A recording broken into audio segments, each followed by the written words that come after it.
I was not expecting to be seduced by him. I slowly started to be seduced by him. Like, he started to seduce me. Hello. When I tell you this show got me, it got me bad. Like, I was not expecting to be this upset, and I was. Of course, I'm talking about Netflix's One Day. I started it a few weeks ago with my roommate, and we fell off of it. And then I think we watched the first 3 episodes, but I picked back up on my own last week and watched episodes 4 through 14 and stayed up until like 3 a.m. And I was not expecting to be bawling my eyes out at the end of it. I truly did not know anything, but honestly, that's on me. Like, I should know that when there's a popular book adaptation and it's sad, that definitely means that there's a death. Also, sorry, spoiler if you're watching and you have not seen this. I don't know why you'd be watching this if you haven't seen One Day. But like I do with everything that I obsess over, I have been watching every single interview, and it has been soothing my soul to see them together and happy and smiling and laughing. But I've just been indulging in all of the TikToks, everything Leo, everything Ambika. Like, they are both so fantastic. And also, I wanted to do a sketchbook spread because that's what I do when I obsess over things. So we're gonna do a little spread. I have my sketchbook here somewhere. I was not expecting to like feel this way about the nephew from The White Lotus. And here I am, completely smitten. Like, he is so charming.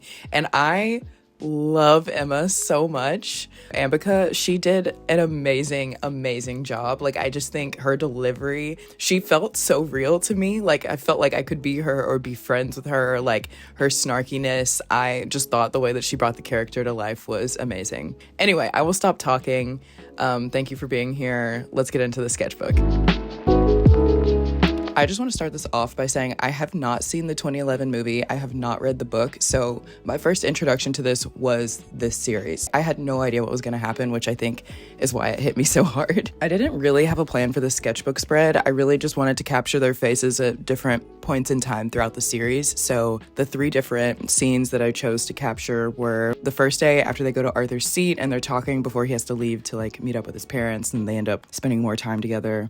The moment when she ditches Jean-Pierre, her boyfriend, and comes back to the apartment to tell him, I just told him I had tonsillitis too. And then the last one is their last scene together in the series when they have argued because she's not pregnant. They're just feeling really sad, but they make up and it becomes like a sweet moment. But I really love that shot of them sitting on the bed, just like kind of staring off into the distance. And I love the color of that teal wall behind them. So I picked these. I also went through and screenshotted just a lot of the scenes because they are so beautifully shot. I think the cinematography is stunning. So it was really hard to choose which ones. But let's get into it. So I've been starting my sketches with a kohl erase pencil. So I choose this orangey color, and I just like how these look better than when I sketch with pencil. So starting with Ambika's face, I think she has really beautiful features. Her face felt easier to draw to me than Leo's face because his features are a lot softer and rounder. And Ambika has these very striking eyes. They're a very specific shape, which again lends itself very well to being drawn. The reason I'm using kohl erase colored pencils is because I do erase a lot when I sketch. And when I sketch with a colored pencil, you can't fully like rework the sketch in the way that I like to. I'm an eraser fiend. I have trouble just leaving extra marks on the paper if they're not useful to me as I move on to like the next stage of the drawing. I kind of want to just go through episode by episode and talk about some of my favorite parts. So episode 1 in 1988, I just think this scene is so dreamy. The synths of the music that is playing really kind of set the scene of this like fun party vibe, and I've added this song to my playlist because it's so good. I loved Emma's dress. I thought she looked so pretty, and Leo in the like undone tux was such a good look, and I feel like it is such a staple in all of the like promo and stuff for this show. I really appreciated that this episode was so slow, just from when they meet to the entire night that they stay up just talking. Like, you really get a sense of who they are very quickly and their dynamic, and when they go to Arthur's seat the next day, and the little details of like him letting go of her hand when they see his friends, and then by the time they leave Arthur's seat, he grabs her hand. Oh, And even after she like meets his parents and his mom calls her Emily and they both correct her, and then she leaves and he runs after her and he's like, Emily. Just, I don't know, very nice small touches. I thought it was interesting in episode 2 how his mom mentions that he has a sister and I guess like nieces and nephews, but she never comes back, or like they never bring her up throughout the rest of the series. And like he goes through a lot of life-altering events. You think his sister would have been in the picture a little bit, but maybe she's mentioned more in the book. I just thought it was strange to even bring her up if she wasn't going to be mentioned throughout the rest of the show. And then speaking of family, I found it kind of strange that we never met Emma's parents. You know, they are referenced and her mom calls to speak to Jazz later, which I thought was really cute, but it's kind of crazy. Dex's parents are so central to the story, but like we don't really know anything about Emma's. I just thought that was an interesting choice. Episode 3 was the first episode that was one of my favorites. We meet Ian early on as the new person at this Mexican restaurant that Emma is working at, and he's annoying from the get-go. I thought he was nice, but I had no idea he was gonna continue to pop up throughout the series. Dex being like on top of the world with this new job, this new girlfriend, and coming in and wanting to tip Emma, like showing up unannounced at her job. I don't know, a little rude, and you can understand why she felt so just embarrassed. I really like the conversation they have later in the episode when they're just laying in the field and talking about her job and, you know, the way that Dex sees things is as though things are so easy. Emma has to work for the things that she has and may be putting her dreams aside, but that's like just a realistic thing that you have to do sometimes. And then he also calls her arrogant for the first time here, and that comes up later. They talk about her being a teacher, which obviously that comes back later. And Emma has some really good one-liners throughout this whole series that really made me laugh so hard. Like when she tells him he's as complicated as a 2-piece jigsaw puzzle, like so funny. And then as she's leaving, the song that starts to play, I had never heard this before, but I immediately added it to my playlist because it gives rom-com for sure. I've been listening to it for the past week, just acting like I'm in a movie montage. I actually watched Upgraded with Cami Mendes on Prime, and they used this song in a montage in that movie too, which is another British romance. Episode 4 is another one of my favorites because you can feel the tension between them throughout this whole episode. You can tell that they're both like feeling things, and you can tell that Ambika is down bad from the way she's like watching him when he's in the shower and, you know, like, don't flirt with me. And the fact that they're on this like solo vacation as friends is just, they're kind of putting themselves in this position to be alone together and whatever. But I just think the conversation that they have at dinner is really good when it comes up that, you know, she's telling him something he's never heard before. And he's like, yeah, I already knew you had a crush on me, but like, what happened to it? And she's like, oh, I just suppose it's something you get over in time, like shingles, which is so funny because her delivery, again, is just kind of as if shingles is an easy thing, but everything that I've ever heard about shingles is that they are extremely painful. It was kind of a funny comment, but it really means that she really did have this deep crush on him that took a minute for her to get past, and she's not even past it. Like, she's just saying that. And I seriously hated Dex this episode. This became one of my favorite episodes upon rewatch.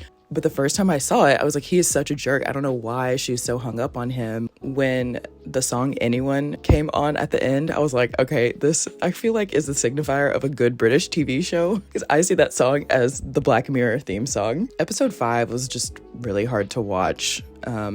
You know, this is the start of the rock and roll years, as Emma calls them, and it just made me really, really sad. And then in the second half, when I realized that her hot date was with Ian, it made me so mad. I was like, why is he still here? Like, she could do so much better.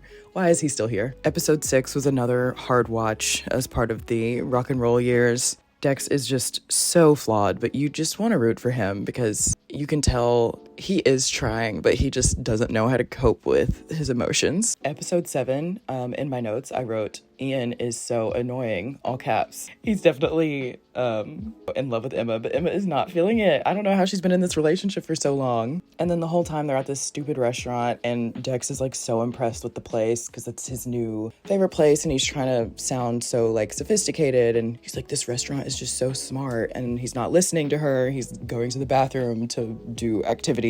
This was just another hard watch, and I honestly feel like she was too nice to him in the fight that they get into in the end. And it's clear, like, he's spiraling because of his mom's death, and it's really sad, but it's so painful to watch him treat Emma so poorly. Episode 8 had another one of my favorite one-liners from Emma when Ian goes through her stuff and then is reading all of the stuff that she wrote about Dex. And he's like, you never wanted to lay your head in my hollow of my back or whatever. And she's like, your back doesn't have a freaking hollow. Very funny. Episode 9 was extremely tough to get through. I was like, who is this girl and her weird family? They are all so rude. And I was trying to figure out where I knew Sylvie from. And then it hit me, Angus Thongs and Perfect Snogging, another amazing British romance. And yeah, things got weird, I mean, throughout the whole thing. But when they start playing that weird game with the newspaper, I was like, is this real? Was this in the book? Like, and also, I'm just thinking about Jasmine in the future. Like, the fact that that is her mom's side of the family, is she gonna have to play that stupid game? So I do think it's funny that Sylvie was just like in bed with Dex later. I don't know, if I'd had that kind of incident playing a game with my boyfriend, I don't know that I would be like sharing a bed with him the same night and be laughing. Like, I would probably break up with him. Okay, let's get into episode 10. This is probably, I don't know if this is my favorite episode, but this was definitely one of them. I have not read the book, like I said, but apparently the changes they made from Tilly's character, from what she's like in the book to this series, is very vast. I like how she's kind of, you know, this through line through the whole thing. She's there the night they meet. She's the reason they reunite because it's her wedding. And you know, like, Tilly and Dex weren't even that close. So obviously he wanted to come to the wedding because he knew Emma would be there. The whole time, once you realize they're at the same wedding, it's like, okay, when are they going to interact again? And seeing him watch her with the flower girls was so sweet. At this point, it's been so long since they've interacted with each other and have been on good terms. Like, it's been, what, 2 full episodes since we've even seen them together. And then the episode before that, they were fighting. So they really do a good job of, like, you wanting them to make up. Also, I think the references to the time period were done very well. Everything was extremely subtle. Like him asking her if her hair is the Rachel. I also thought the inclusion of the electric slide was hilarious. Once they get into the maze and he starts dropping all of these bombshells on her, I'm like, this would actually make me upset. And like, Emma is upset, but I feel like she receives it very well. And it's just kind of like, I have to say that I have missed you. And I'm so glad that she said that. Also, the fact that they accidentally kiss once and then intentionally kiss again. And they're like, friends. Like, that's not how I act with my friends. And I literally thought they were gonna get caught the whole time. I was like, what are y'all doing? Just taking your time. But honestly, this whole moment, the way it played out was so sweet. And thank God that Tilly is the one that got them back together and back in each other's lives. Episode 11 is good because Emma comes to visit him at the coffee shop he's working at, which feels like a nice callback to when Dex came to see her at the Mexican restaurant. It's like, you know, they both are supporting each other through these various times in their lives. But, you know, this time their relationship is a lot stronger. It's not as, you know, intense because Emma's not pining over him in the way that she was in episode 3. And then because I still at this point didn't really trust Dex, I was kind of worried when Sylvie left him alone with Jazz. Like, what is he gonna do? Because he was drinking and whatever. But that episode, I mean, honestly, it turned out to be really nice, like just seeing the two of them. And that shot of him holding Jazz while she's asleep and the music's playing, I was like, that baby is a beautiful actor. Baby was so cute. It was just such a precious moment. Okay, episode 12 is when things really started to get good. It's 1999. They both look so good. I think this styling is so subtle, but again, they look like grown adults. They don't look like disheveled 20-year-olds anymore. I was so relieved when you figure out that he is divorced. And so by the time they get to the bar and are just catching up, I'm like, okay, let's get to it. Why are they not together? What's going on? And then we meet Jean-Pierre and I'm like, Emma, like, her taste is elevated from freaking Ian. I was like, dang, you can't. Like, the fact that she just ditches Jean-Pierre, like, I get it. Dex is the one, but I was like, dang. Again, she has another funny one-liner when he's like, who is he? And she's like, his name's Jean-Pierre. And Dex is like, he's French? And she's like, no, he's Welsh. But yeah, I just think the way that this played out emotionally was so intense. The acting from Leo in this scene is honestly just so amazing to watch. And the fact that she comes back and the way that she says the French word for tonsillitis so quietly is like so sweet. And you're just like, come on. And then from there, it's like, back together. Well, I guess together for the first time, really. Episode 13 absolutely destroyed me. We reached the highest highs of the series, the peak, you know, they're together and like, it just was so good to see them finally together, both of them on the same page, and it felt like we had worked up to this moment and we deserved it. That intro of Dex's alarm going off and it's that song Flowers, banger. I added it to my workout playlist because it is so good. And like them going to meet up with his dad, seeing them interact with Jazz and seeing Emma interact with Sylvie, like just seeing how their lives have changed drastically, and the fact that it is, 3 years crammed into one episode. We see them grow so much, they get married, and again, to go back to the way that they are shown, laying in bed each intro of each year. So my favorite was the 2001 year where they're like joking about Dex's old wedding, and it's just such a sweet moment. And then by the end of that episode, when she's like, I feel like I kind of want a baby now. I don't know. All of it is just so sweet. And can we talk about how good he looks in that blue button down? I was like, oh my God. And when they get to the store to meet up with his dad, and they're like, sorry, we're late. And she's like, oh yeah, it was both of us really. And the silence. But yeah, I mean, you realize you're like flying through these years, and I'm just so sad we didn't get to like live in these years for longer than we got, which is the point of the whole show. We spend so much time building up to when they finally get together, and then really they're only together and happy for those couple of years that we see, because by the end of the episode things just fall apart.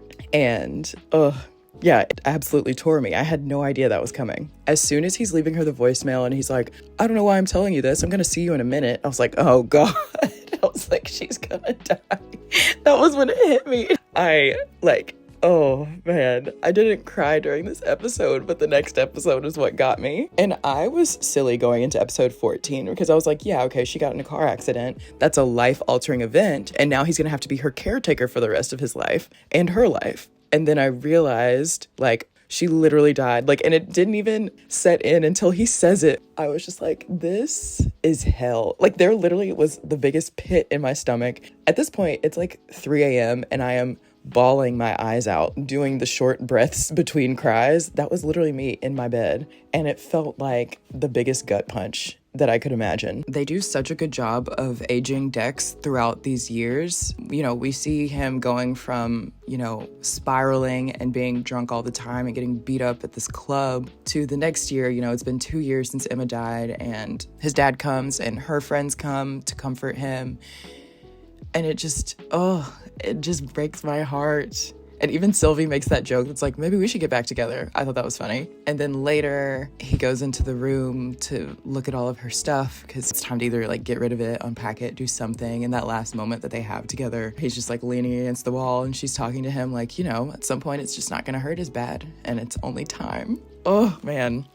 Just thinking about it makes me so sad. I think the way that they wrap the story up and end it with being more about him and Jazz, because she is the love of his life and they have grown this strong relationship, was such a sweet way to end it. I've seen online that in the book it ends with him moving on from Emma rather quickly, which I just think would have really made me mad. So I'm glad they didn't include that. But yeah, I think overall we didn't get to live in that time with them being together because in the grand scheme of things, it was such a short blip, and you shouldn't waste the days that you have with somebody. You should be telling them how you feel. But at the same time, it's they clearly neither of them were ready to be together until it happened. When they got together was the right time. It's that montage of them kissing at the end that really gets me, and it cuts to every single time that they've kissed in the show. It's just, yeah. It was rough. If there's one thing that I've learned, though, from this series, it's that I really love a quiet British drama. Love, Rosie is one of my favorite movies of all time, and so is About Time. And then in the same vein, I also love Heartstopper on Netflix. There's something about a nice little British romance that makes me so happy. And also I loved all of the music, all of the styling choices. Everything just really came together really beautifully. I was kind of harsh when I was watching it with my roommate in the beginning, and I was like, how is this the 80s? He just looks like any man in Bushwick. But I think as we go on, I like that they chose to be more subtle with the style and not beat you over the head with it. I really like how the sketchbook spread turned out. I think the right page is my favorite because it's so simplistic. On the left side, I struggled with the bottom left face of Dex's because I don't know, it immediately wasn't clicking for me. And I think it got to the point where it was so overworked, which is not a point that I like to get to. I found his face pretty difficult to draw, but I still like how it turned out. I think this was a fun exercise and I would like to do these more. I have been really loving using my Copic markers and my Ohuhu markers. So I used that all throughout this sketch. And then I also used some watercolor and colored pencils to blend things together. I'm a sucker for a good pen outline sketch. So I tried to do that on the left side, and then the right side has no black outlines and it's just watercolor, marker, colored pencil. Okay, that's it for my sketchbook spread. I'm pretty pleased with it. I think once I finished filming, I went back and reworked some of their faces so you can see like, it looks a little bit different than it was in the process. And I don't know. Sometimes I have to shut the camera off and just like do my thing because I get like, it's weird. I get nervous. Even if I'm drawing, I'm like, oh, they're going to see me make this like crazy mark. But whatever. I really wish I did more sketchbook spreads like this because I do them like every couple of months. Like the last time I was in a huge sketchbook phase was in December, and I would like to do more of these. So we'll see about that. But yeah, I feel like I'm going to continue to obsess over One Day. Absolutely. I think it's going to be a comfort show for me. This is my normal people. I had a lot of friends who were obsessed with that show and I thought it was great, but it didn't like really impact me in the way that this one did. And there's just like some kind of comfort that I've already found in this show. It's definitely going to be one that I return to. So yeah, thank you for watching. This is my first YouTube video ever, so I appreciate it. And there will be more art and more DIYs in the future. I'm just excited to get this started. So go watch One Day if you haven't seen it, but be prepared for your heart to break.